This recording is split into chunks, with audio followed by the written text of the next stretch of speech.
Welcome to today's Explainer. Today we're diving into a completely self-taught path to language fluency. Now, a lot of us think that learning a new language means shelling out for expensive software, hiring private tutors, or literally uprooting your life to move abroad. But the source material we're looking at today reveals a method you can execute entirely from the comfort of your own home. Let's break down exactly how you can pull this off. Here's our agenda for today. We'll be covering setting the right motivation, Step 1, the basics, Step 2, listening practice, Step 3, speaking practice, and finally, understanding culture and politics. Let's jump right in. Starting off with Section 1, setting the right motivation. Before we even touch on vocabulary or grammar, we really need to talk about why most people fail right out of the gate. People so often pick a language for the completely wrong reasons. Trying to learn a difficult language just to impress strangers for YouTube views? Yeah, that is a guaranteed recipe for burnout. If it feels like a daily chore, you're just not going to stick with it. The right motivation has to be grounded in a genuine, practical need. Whether that's the extreme scenario of needing it to survive a British invasion, or, just the highly relatable FOMO of wanting to understand your friends in that group chat they made without you. You need a real, functional driver. Now, if you're an English speaker and you just want to learn a language, but you don't have a burning motivation pushing you toward a specific difficult one, the source highly recommends Spanish, French, or Portuguese. They're widely spoken globally, and honestly, they're fundamentally the easiest for native English speakers to pick up. Going with one of these really maximizes your chances of actually enjoying the process and crossing the finish line. Moving on to Step 1, the basics.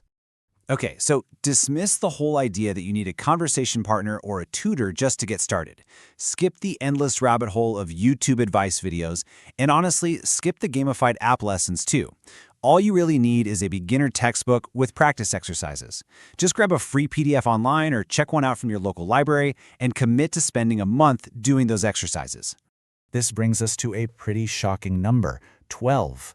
If you dedicate just one single month to finishing a standard beginner textbook, the actual tangible progress you make is equivalent to roughly 12 years of standard American language schooling.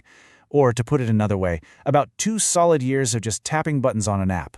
It is absolutely the most efficient way to build your foundation. All right, Step 2, listening practice.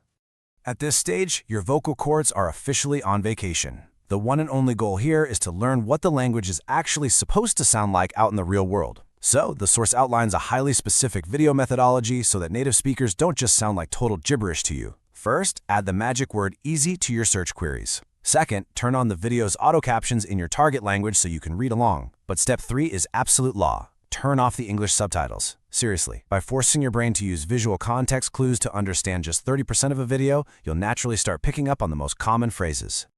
I absolutely had to include this quote because it perfectly captures what the source hilariously calls the anime trap. The quote is, in 5 years, all they'll have to show for it is a profile picture and a Discord Nitro subscription.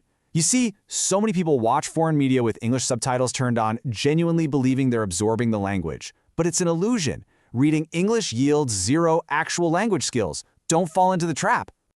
Let's move to Step 3, speaking practice. You're ready for this phase once you've done enough active listening that you can confidently understand about 70% of the content you're watching. It is finally time to speak. This brings us to the self-recording protocol.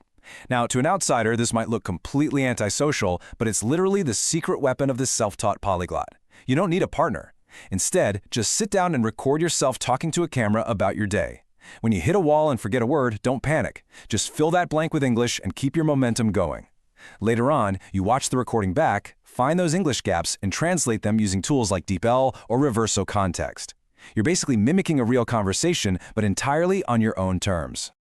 And now, the final boss, culture and politics. So, you've learned the mechanics of the language in your room, but eventually you're going to travel, and you'll have to speak to native speakers in their actual environment.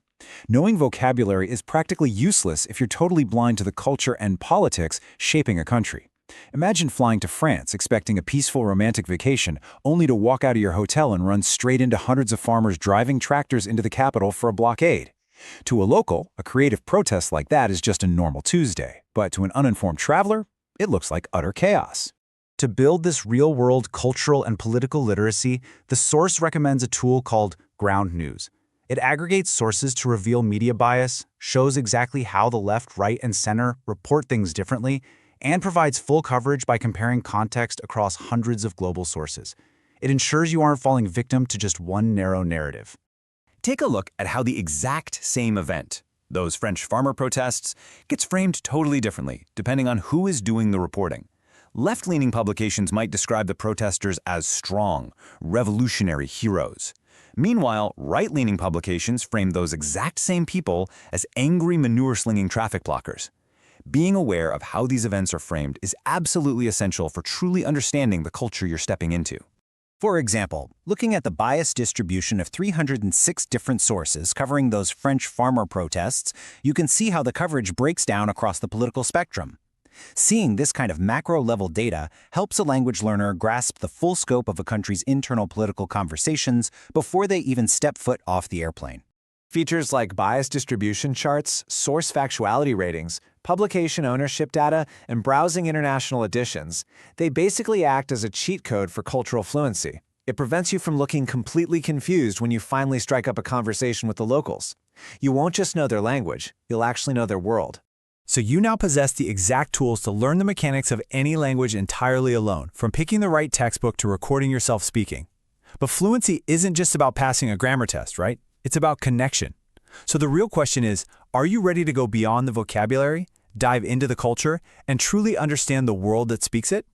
Thanks for joining me for this explainer, and keep learning.